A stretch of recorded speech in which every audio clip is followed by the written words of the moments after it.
All right, well, hello and welcome to the dynamic duo annotated bibliography and outline. We're going to be approaching this assignment or a set of assignments, both from the angle of LAN 100 and LAN 101. So we'll be thinking about it both for expository essay and for persuasive essay, the little bit longer ones. My name is Mariah. For those of you who are stumbling upon this later, I'm an Ally Center tutor and I teach writing classes here at LBC as well. So this pair of assignments, I'm always really excited for my students to jump into, even if they're not particularly excited about them. So my goal tonight is for us to really think practically about how do we help ourselves out with the annotated bibliography and outline so that they're not just separate assignments that we're doing separately that aren't useful to us, but instead thinking about how can we use them to pour into one another. So that's what we're aiming to do today. Awesome. I'm going to share my screen and we're going to start off with sharing the Word document. Okay. Manny, let me know whenever you can see my screen. I gotcha. Cool. So whenever we're thinking about outlines, obviously there's basic outlines. And right here I have a basic outline for both an expository and a persuasive papers outline, where you have your introduction, and then for our persuasive argumentative essays, argument or reason 1, 2, 3, your counter argument and refutation, and conclusion. And I think sometimes whenever we talk about outlining, if this is all you're doing, it's not super helpful, right? Like you're like, okay, well, I at least sort of know the general things that I'm talking about, but it's not necessarily actually helping you do anything or go anywhere. We want to do something more with an outline in order for us to make it practical and a useful tool for us. So what I like to tell students is ultimately the more detail you put into your outlines, the easier your drafting will be. Now, as we think about the writing process, ideally we will break up the step of organization from the step of writing. Now, certainly writing is recursive, right? So we're going to go back and we're going to reorganize and we're going to draft and we're going to brainstorm and then we're going to organize and then we're going to draft and we're going to go back and we're sort of it's a little cyclical. But what we don't want to have to do is we don't have to do two things at once because our brains are notorious for only being able to do one thing well at a time. And so once you get to the step where you're creating a rough draft, whether that's for LAN 100 or 101, you want to have everything there. You don't want to have to stop and go find something, reorganize. You want to be able to just sit down and write out your thoughts. And so an outline where you have all of your ideas, all of your research, and everything already there is going to be a lot more helpful than if you just have, okay, well, I know that these are the points I'm talking about. Now, reason 1, I need to go and find stuff. Well, I'm not going to be able to write. I'm going to have to go and do some research and I'm going to have to look things up and do all of this stuff. And so this is not particularly helpful to me at this point. I just sort of know the general, even if I fill this in, even a little bit, it's still not going to be super duper helpful for me. So we want to be filling things in. So that's the outline. Now, on the other hand, we have our annotated bibliography. Manny, have you ever done an annotated bibliography? Or I might have, but been a long time. Been a long time. So an annotated bibliography is one of those assignments that whenever I ask students, hey, have you done one of these before? They look at me and they sort of glare at me and they sort of raise their hand with this resentful stare like, yes, I have. Are you telling me that we're going to do another one? And I'm like, yes, we are. Because annotated bibliographies are notorious for being a lot of work. And that's true. Annotated bibliographies are a lot of work. Essentially, what an annotated bibliography is it takes your works cited page, and for each source that you plan to use, you're writing a paragraph, an entry, an annotation for each of your sources saying stuff about them. And there are some different categories, sometimes depending on which class you're in, what the focus is, they may ask for different things. I usually tell students that I want 3 different things. First of all, I want a summary. What is this source basically about? Or maybe not the source as a whole, but what are the sections that are relevant for your research about? So summarize the relevant sections. Summarize what is the source about and what are the relevant sections. If you were using, for example, a book, let's say Counterculture by David Platt, and you wanted to use the section that he talks about abortion, I might do a sentence summarizing the book as a whole, but then maybe a couple of sentences summarizing the specific chapter on abortion, because I don't need all of the other 9 chapters that are about other topics. I'm only really focusing on that one chapter. So one sentence talking about the book as a whole, what's its purpose. This one chapter talks about A, B, and C. Great. Sure. So we got summary. Another thing that I'm often looking for, and again, for me specifically, I ask my students, hey, make sure you do this in your annotations. But some professors may or may not ask for, is some kind of evaluation. And whenever I say evaluation, I'm asking for a credibility check. Why do you think this source is credible? So perhaps this is a scholarly peer-reviewed journal article that's published last year. So it passes a high level of review and it's really recent. Ooh, I like that. That makes me feel really good about using that source. Or maybe it's a book written by an expert in the field who has 40 years of ministry experience. Ooh, I like that. I kind of want to know that information. That's beautiful. So you're justifying the use of this particular source, both to yourself and to your professor. The final thing that I particularly always ask for in my annotated bibliographies is some kind of statement of usefulness. What are the useful sections and where do you plan to use them in your essay? Now, again, for me specifically, I'm trying to make this assignment as practical as possible for my students. And so I say, okay, if you think you're going to use a specific quote, take the quote, put it in your annotated bibliography. If you think that you might summarize a section, but you're not completely sure how you're going to summarize it yet, take the whole paragraph, put a quote around it, say in your annotated bibliography, I plan to paraphrase and or summarize from this section, boom, and put it right there. And think about where in my essay is this supported? Go back to our outline. Does this support reason 1? Is this evidence for my counter argument? And then write it right there. Now, so those are the 3 things: the summary, the evaluation, and the statement of usefulness. And the statement of usefulness is really 2 things. It's the actual information you're going to use and where it's going in your essay. What's nice is that we're going to use all of that information for our outline. So maybe not every single bit of it, but if I stop share and I go back to my document here. Grammy can work her technology. We can do it. We got it. Okay. Let's say pause button, I'm good. once we found the source and we know we're going to use something from it. Okay, let's say I know that it's going to support reason 1. So this is evidence from, let's say, Counterculture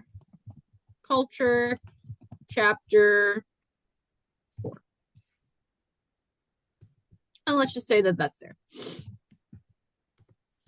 I know right away that I can take information from my annotated bibliography and I can plug it in to my outline. So that quote that I pulled that I know I'm going to use for my essay, I can plug it straight into my outline right away.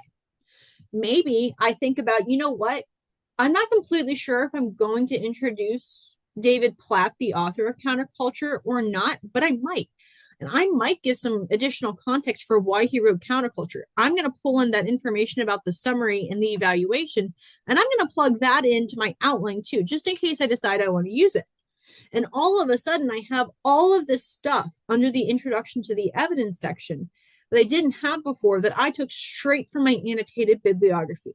And all of a sudden, my outline is looking a lot more strong. It's looking a lot more buff, and it's not quite so empty. And so, whenever you're working on your annotated bibliography, I always say, hey, right away, as soon as you know where that's going in your outline, plug that information into your outline right away so that you can build the outline and then we'll build the rough draft from that. So that's how those two things work really well together. They're good, they're a good team. So now that we've sort of set out the justification for why we do the outline and why we do the annotated bibliography, let's step back a little bit. Let's take a closer look at the annotated bibliography and how we would set one up. And then we'll take a look at the outline and go a little bit more detail into that. So I'm going to go ahead and stop the share while I'm pulling things up. Manny, do you have any questions for me so far? I'm following so far. And it's nice because like I write notes. I'm not like a computer and highlighter. So a lot of your things I go and I'll print it out. Like believe it or not, when I watched your video, I got to print out a lot of your stuff because I print page and I cut, and I even have what do you have? Oh, I don't know if you can see it. It's a oh, book of oh you. my gosh, it's a book with my name on it. I love it.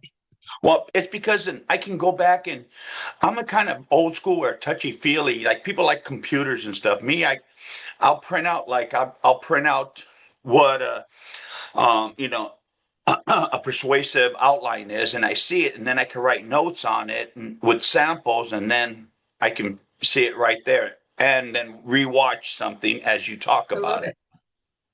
And that's actually a really good strategy for anybody who's coming back later. So I always tell students that whenever you're doing your research, start thinking about your annotated bibliography right away.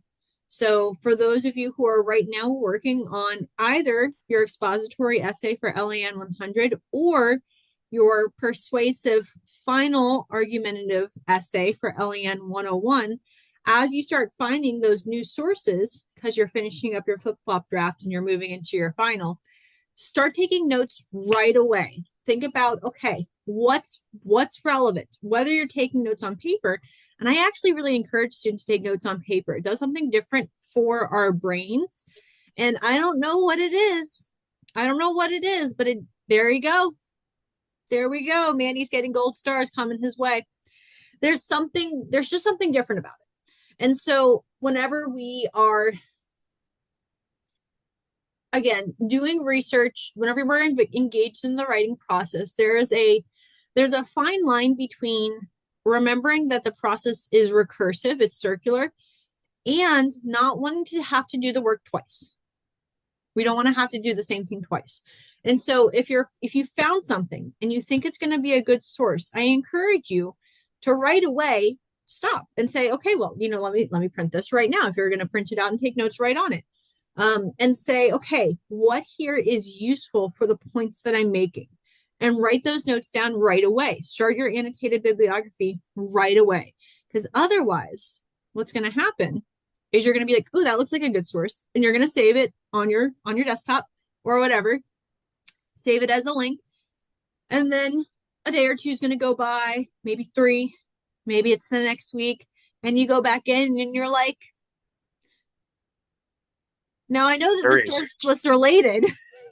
This source was relevant somehow, but how? I don't know. And then you have to reread the entire thing to figure out what in the world you were doing with it. Right. And then if you only use it for the annotated bibliography, and let's say you close the annotated bibliography down and you don't reuse it, then when you go to do your outline, you're just going to have to do the work all over again. Don't do the same work all over again. Don't do that. Do different work. Do different work with your brain. So whenever we're spending our brain dollars, we want to spend them wisely. We want to make sure that, okay, if I find the source and I think it's good, take the time right away to figure out why it's good, what's good about it, and what you think you're going to use from it, and write those notes down right away. And it will save you time in the long run, even though your initial research may feel like it's slowing down because you're not pulling up like 17 articles right away. You'll actually know and have a good feel for what evidence you actually have to support what you're writing about. It's very helpful. Plus, your brain is shelving all this information, Right. and then you're done. Mm-hmm. And then you're done. And there's nothing better than being done with the writing process. And so, whenever we're thinking about the formatting for our annotated bibliography, it's important to remember that the annotated bibliography is related to our works cited page, but it is not going to be what goes in our essay. The annotated bibliography and the outline are both tools that help us craft our final papers. Our final paper will be paper, blah, blah, blah, blah, blah, all of the good stuff that we've written, insert page break, works cited page. You should not have all of these entries, all of these annotations on your works cited page for your final. It is just a tool that you create for along the way. That being said, you are going to use your works cited page to build your annotated bibliography. Like I said, especially for your LAN 101 for academic writing, research, and rhetoric, you're going to be creating one entry for each of the required sources for the final paper. So for that class, it's going to be one for the Bible, one for 3 scholarly peer-reviewed journal articles, so one for each, one book, and then you have 3 additional sources of your choice. As long as they're credible, it's good. So you'll be doing 8 altogether. For LAN 100, I feel like they keep changing the requirements on this one. I think the last time I looked, it was one book, one scholarly journal article, and then one additional source of your choice. It had to be something like a newspaper or a YouTube video or something else. They only have to do 3, which is fine. That's okay. But so you, and the guidelines for that class are a little bit looser. They give you a whole bunch of options for what to include. Again, for my class, I'm a little bit stricter. I want you to do all of the things, do everything, because I think it's helpful for you. For LAN 100, it's a little bit more basic. They're just asking you to think critically about the source and reports and notes. I'm asking for a little bit more. So once you have a source, so I'm going to go ahead and pull this source up right here.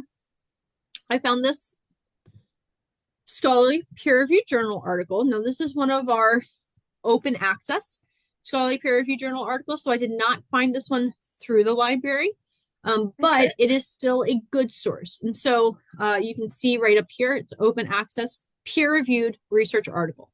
So I know that it's a scholarly peer-reviewed journal article for our class LAM 101. This would satisfy the criteria for one of the 3 required scholarly peer-reviewed journal articles. So I opened this article. I said, ooh, this looks great. I'm going to use this for either my flip-flop and or my final draft of my final essay, maybe for both. And so I go back over. Can you see the screen because I switched over? No, you can't see the screen, right? I can't. I only see the one that annotated bibliology. Well, no, I don't see anything but you. Really quickly. Wait for it to load. All right, now you can see. Now you can see the glory. And that's where it took you to, right?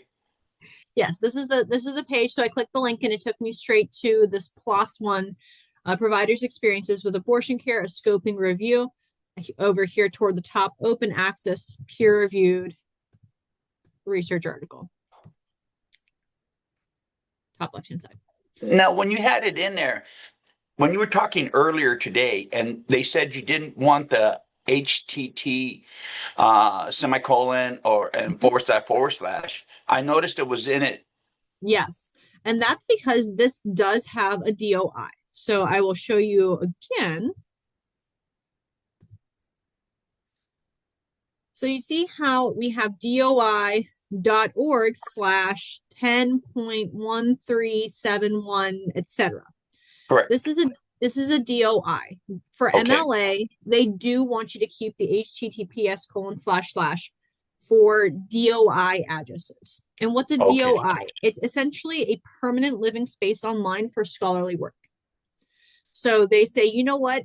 We don't want to have a hyperlink that could change. This article's permanent living space because we value science so much, or something like that. And so they say keep the HTTPS:// for a DOI, but if it's not a DOI, get rid of it. It's a Okay. great question, great learning connection there, Manny. Nice job. Thank you. Now, oftentimes what you'll see, just so you know, is DOI and then the number one journal. And that's what you'll see like on a web page. This is the correct way to format it. The https:// doi.org/ and then the number with a period at the end. So that's the correct way to format it. A lot of databases will just format it like that for us automatically. Some won't though. So if you're doing something from the library page, from like Academic Search Premier, most of their stuff comes correctly formatted. So you can just copy and paste it, and most of the time they're set either way. They're usually pretty good about it. Okay.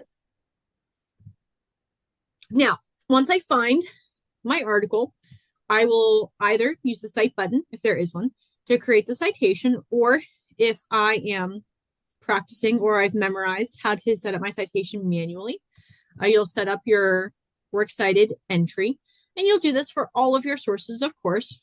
Notice that we have last name, comma, first name or initial if the full first name's not available. There's more than two. So we have et al, which means and the rest of those people in Latin. It's an abbreviation, so we abbreviate all AL.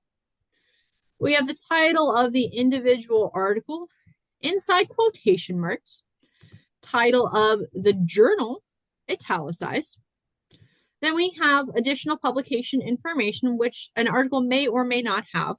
There's a volume number, an issue number, for whatever reason, known only to the good Lord. Issue is abbreviated NO.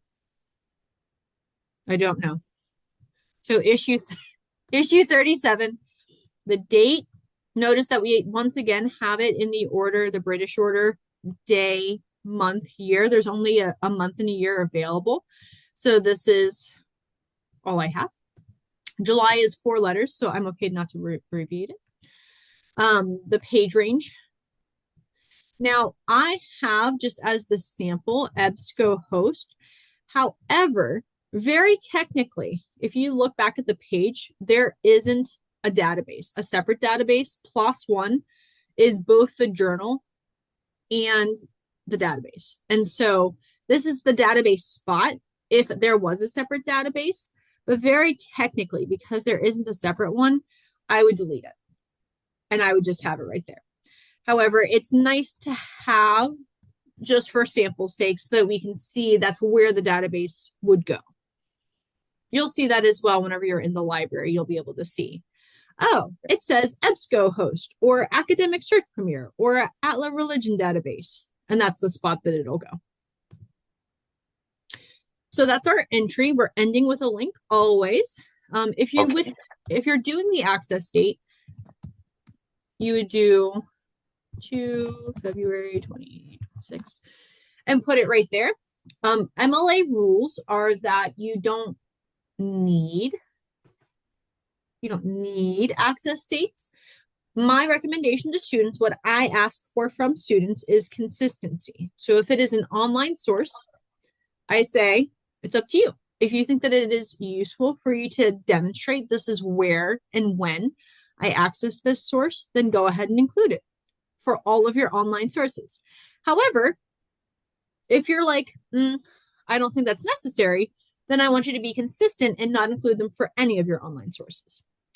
Obviously, if it's a print source, well, it's print. So nothing's going to change in your print copy. So you don't need to have access dates for anything that you have in print. I usually don't include access dates because, frankly, it's a pain. So I don't include access dates. Now, For me, again, I ask students for an evaluation. I'm just going to bold them just so that they're more visible. A summary and statement of usefulness. Each professor for each class that you encounter for an annotated bibliography is going to be asking for different things. A lot of science-based classes are going to be more focused on evaluations. A lot of times for your Bible classes, if you're ever asked to do something like this, they're really just asking for summaries. They're not asking for other stuff. For LEN 100, they're usually asking again for some sort of combination of things. Some classes will also ask like for your reaction to the source and for you to put that in there. I'm not asking for a reaction because this is a persuasive essay, so I know I'm going to get your reaction to the information once we actually get to the source itself in your essay. So these are some samples for what each thing could look like. Before I get into it, I just want to talk briefly about the formatting. Just like everything else for MLA, there's nothing bold, there's nothing italicized or like bigger font. There's no extra space anywhere. We do everything with alignment. Okay. So our works cited entry itself starts flush with the left margin, which you can see right there. All of our entries are going to start flush aligned with the left margin. If it bumps into the second line, we want to add that hanging indent, which will make it look just like this. Then for our paragraphs, we want it to be a block 1 full inch removed from the margin. Okay. And I tell students it's up to them if they want to have it set up like that, so it's all on the same line, or if it's on different lines. I don't care. Do whatever floats your boat. All right. A lot of students find that it's helpful to separate them onto separate lines. Just make sure that it's still a block. You don't want it to look like that, or fast, or like that. That's what we don't want. We don't want paragraph indents. It should just be a straight block from the edge. Yep. Then if you were going to have another entry after that, notice it goes right into it.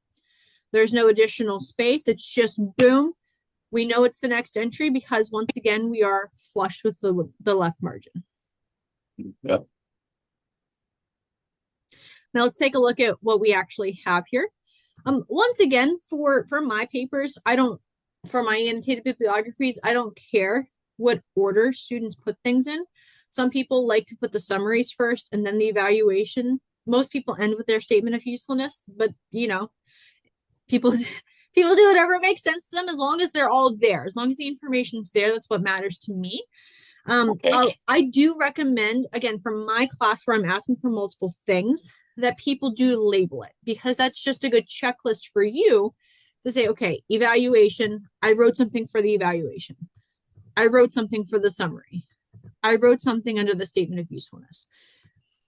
It's not required. And especially so you like the labels. I do. Okay. I recommend it. Yep. Okay. Got it. Both for you and for me, because then it's just easier for me to skim and to be able to see, okay, they were thinking along the lines of what I asked them to do. They were thinking about it so much that they labeled it. Otherwise, I'm going to read it more carefully, which is fine because I'm going to read it anyway. But at least then it's a quick cue to me that you were thinking along those lines, and it's a checklist for you to make sure that you fill it in under each one. Now, if you're in LEN 100 or if you're doing a different class, you want to pay attention to things like how many sentences are they asking for? How much are they asking? Like, are they asking? Like, just take a look at each assignment's criteria to see what your professor's asking for. For me, I'm asking for quality quality over quantity. I don't really care how many sentences you write as long as it's specific and detailed. Because, I mean, honestly, you could write one long sentence and have it be chock full of information. And that's fine. I'm not going to look at it and say, well, it's not 2 sentences. It's not 3 sentences. Like, it doesn't matter. Who cares? As long as it's detailed. So here's a sample evaluation. This is a scholarly peer-reviewed journal article. So it meets a high level of review.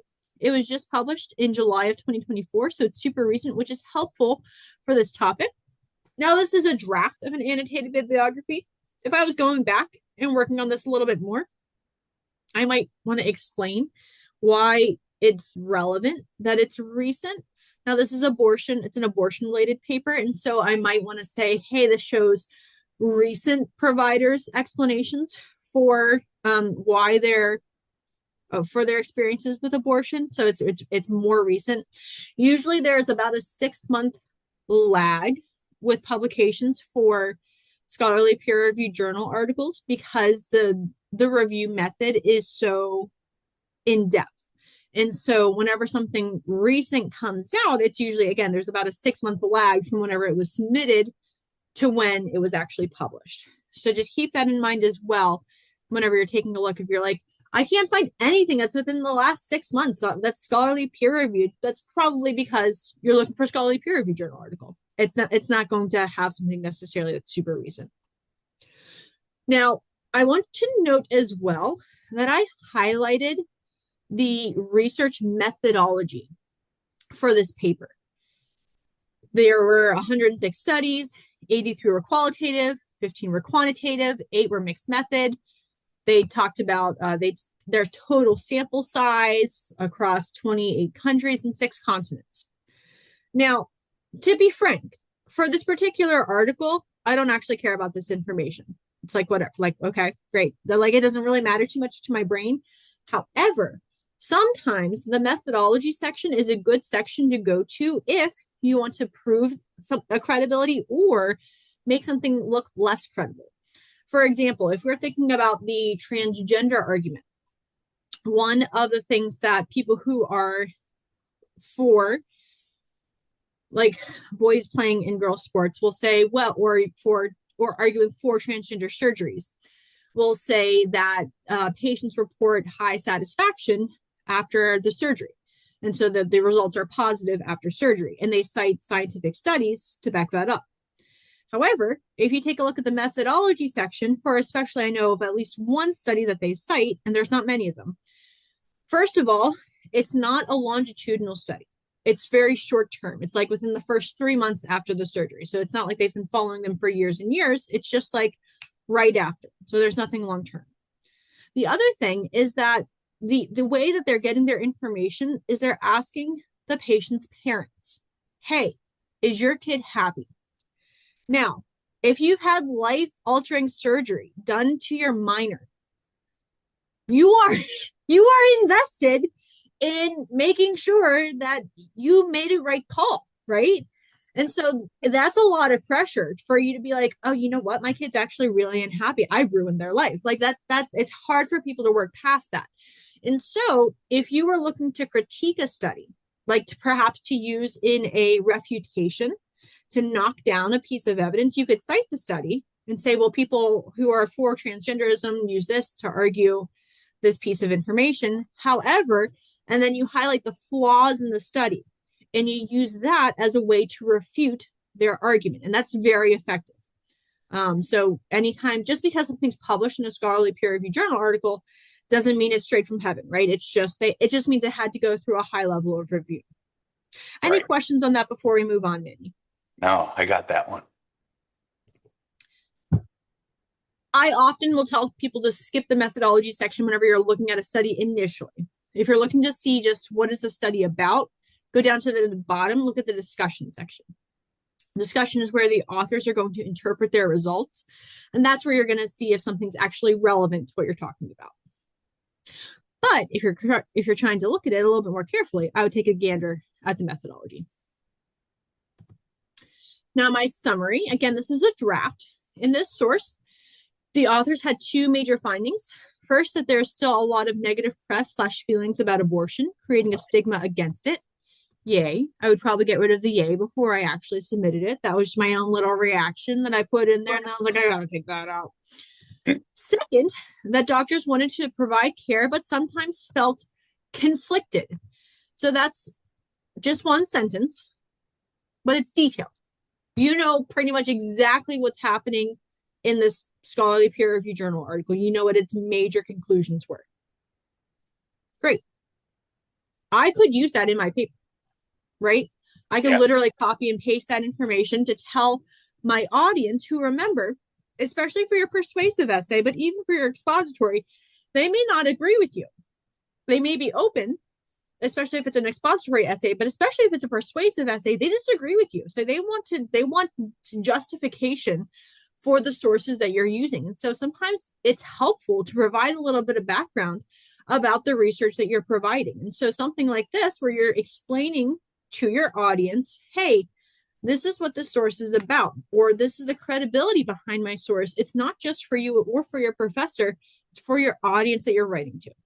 Yeah. You're using that pathos. Exactly. Exactly. All of the things, pathos, ethos, Yeah. all of the things. Now, usefulness.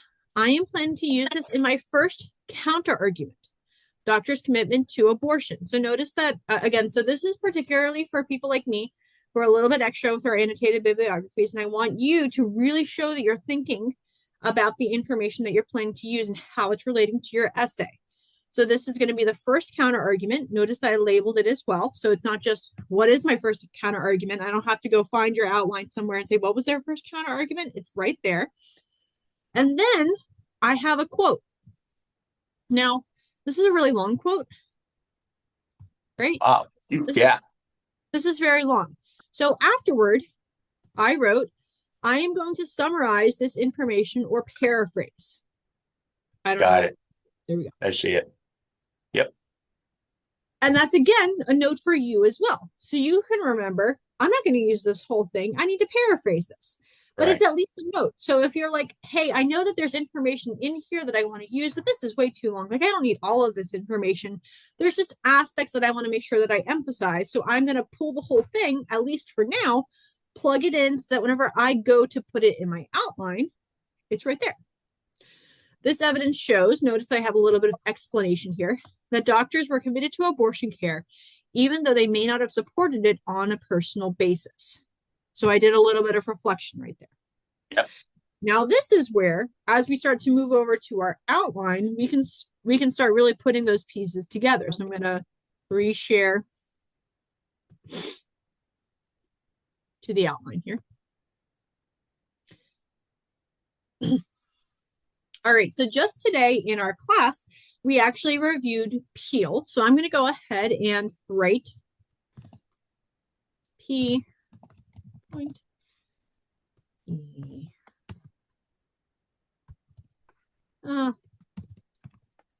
We'll do it like this.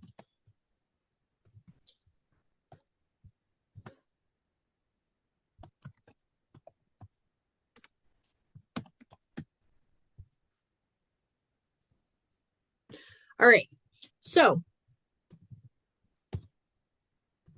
I know that I want to have Peel under each of my major points. Remember, we're not using Peel for our introduction or our conclusion. We're using Peel as a guideline for our major body paragraphs. Main body, right. Yep. And especially for our final argumentative essays, where we're going to be including more pieces of evidence, you may bounce back and forth between evidence and explanation, evidence and explanation. But this is our general template, our general format. So we're going to put this under each of our body paragraphs. Now, I said that I was going to use this information in my counter argument. So I'm going to go ahead and I'm just going to plug some stuff over, and you're not going to see my screen for just a second. So I'm going to take the whole thing initially, and I'm going to plug it in to my outline. All right. So I just dropped it in just to get it there for a hot second. So counter argument 1 is about, what did I say? Doctor's commitment to abortion. Okay. So I can say this is going to be my counter argument. Doctor's commitment to abortion. I no longer need this sentence. I already identified it. My topic sentence, I can actually take from my counter argument title right away and say something like, however, some doctors, I can't type, might object to these arguments have a medical responsibility to provide abortion care. And I can just write that right away because I already know that's what the topic is. So I can just write that. Great. And now that's in my outline and that's ready to go into my rough draft. So that's already written, just sort of a little bit ahead of the game. Right. Now for my evidence. Now I might be thinking, be like, okay, do I want to include the fact that it's a scholarly peer-reviewed journal article? I don't think so. Do I want to say that it meets a high level of review? No.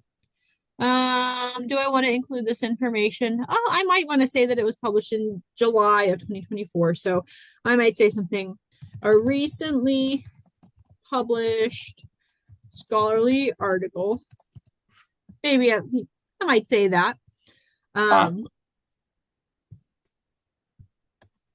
Article examined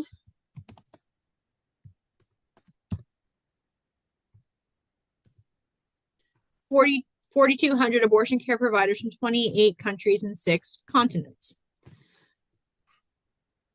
And then I might say, and take my source, the authors had, and actually I could say instead of the authors, Dempsey et al., that's the authors, had 2 major findings. First, that there's still not a lot of negative press / feelings about abortion, creating stigma against it. Definitely get rid of that yay now. Second, the doctors want to provide abortion care, but sometimes felt conflicted. I have now introduced my source in detail. They concluded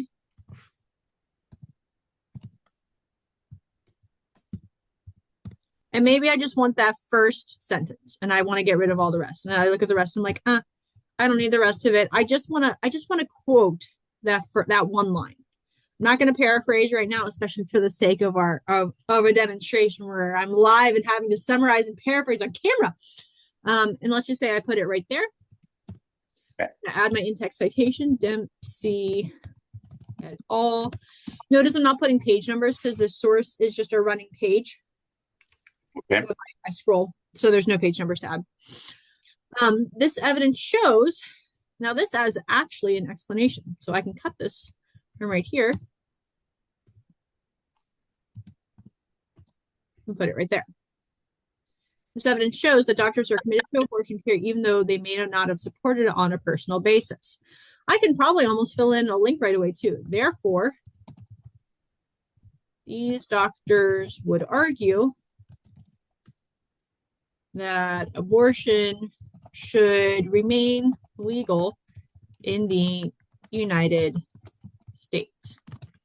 And I've linked back to my overarching claim. Now, if you've paid attention, I've actually, just from my annotated bibliography, already created a pretty solid paragraph. Like this is a paragraph that could almost go straight into my rough draft. And so if you're thinking now, and whenever you're creating your annotated bibliography and your outline, it's helpful to be thinking forward. It's always helpful to think forward to the next step. So think forward to the rough draft. Now you might not, at the moment of your pulling things over, be like, oh, well, I can write the explanation right now.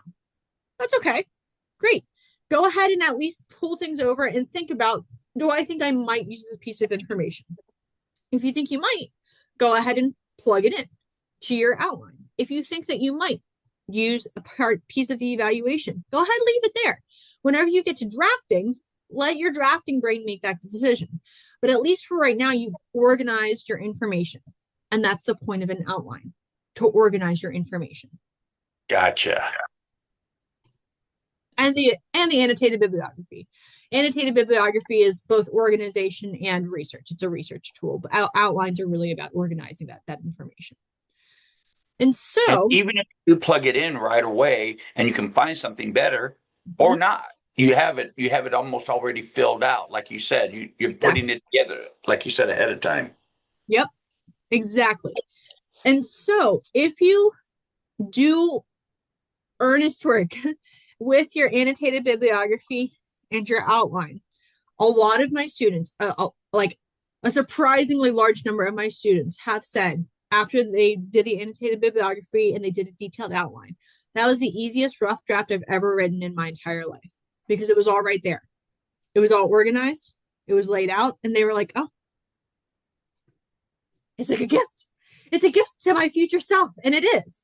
Whenever we work hard at the beginning, we do the research, we do take the notes right away, we organize the information. And then whenever we go to draft, it ends up being just so much easier, so much smoother because it's all readily available for you.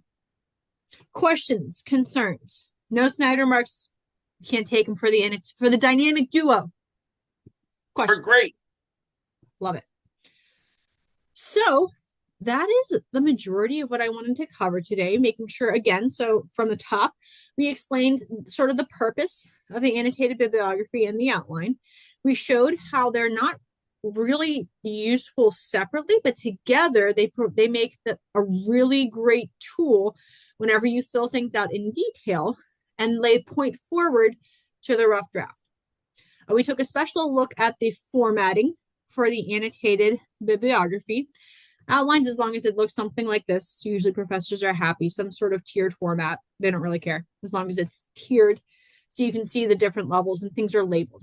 That's what I tell people. Label things, make sure that the organization is easy to see so that people can recognize this is where things belong. And again, at the end of the day, you want to be thinking about not just your future self, but about what's the goal of these assignments. The goal of the annotated bibliography is to help us think about our research and to take notes so that they're readily available. The purpose of the outline is to organize our ideas, and the papers as a whole are preparing us to present information. And no matter where we're going or what we're doing, there's going to be some point where we're either trying to explain something to someone or we're trying to persuade somebody of something. And so these are good tools for us to have even in our back pockets, even if you move on from this class and let's say you're never required to do an annotated bibliography again, the principles of taking notes, justifying your sources, organizing your information are good tools to have that you can apply no matter where you're going in life. So hopefully that is helpful for everyone. Before we leave, I would be remiss if I didn't do a little bit of show and tell and show you where we can find additional cool things for people to reference. If you go to our lbc.edu and go to our library page, Okay. you can go down to our research guides, go to academic services. And from here, there are two things I'm going to link to. First of all, the Ally Center page as a whole. You can schedule a one-on-one appointment with myself or one of my awesome colleagues. Really, And they're all awesome. I have such a fabulous team, so we really can schedule with any of them, and we are more than happy to come alongside you. We have some upcoming additional workshops for those of you who are still working on thesis statements, especially as you're turning and looking toward your final argumentative essay. Your thesis statement may need some additional attention. So Miss Kristen is doing a presentation on that. And then Miss Hannah is going to guide you through the next week on from claim to conclusion, how to write the argumentative essay. Can't recommend these highly enough. Please go check them out, register and attend. They're going to be super helpful. Now, if you're looking to go in the rear view mirror and you're like, well, what have you guys done before? If you go back to that academic services research guide and click on introduction to academic reading and writing. Of course, we have lots of just resources in general for you to click through, lots of PDFs. But on the right-hand side here toward the top, we have resource videos. And this tells you all of our most recently done and published workshops, Ms. Chantel just did one study techniques for the adult brain. We just did tools for technological triumph. And one of my favorites, let's eat Bob. Just kidding. Let's eat Bob. Punctuation saves lives. And so you can certainly check out our library of resources, previous workshops, upcoming workshops. We are here to be helpful for you. So thank you, everybody who sees this now or in the future. We hope you have a fabulous rest of your evening.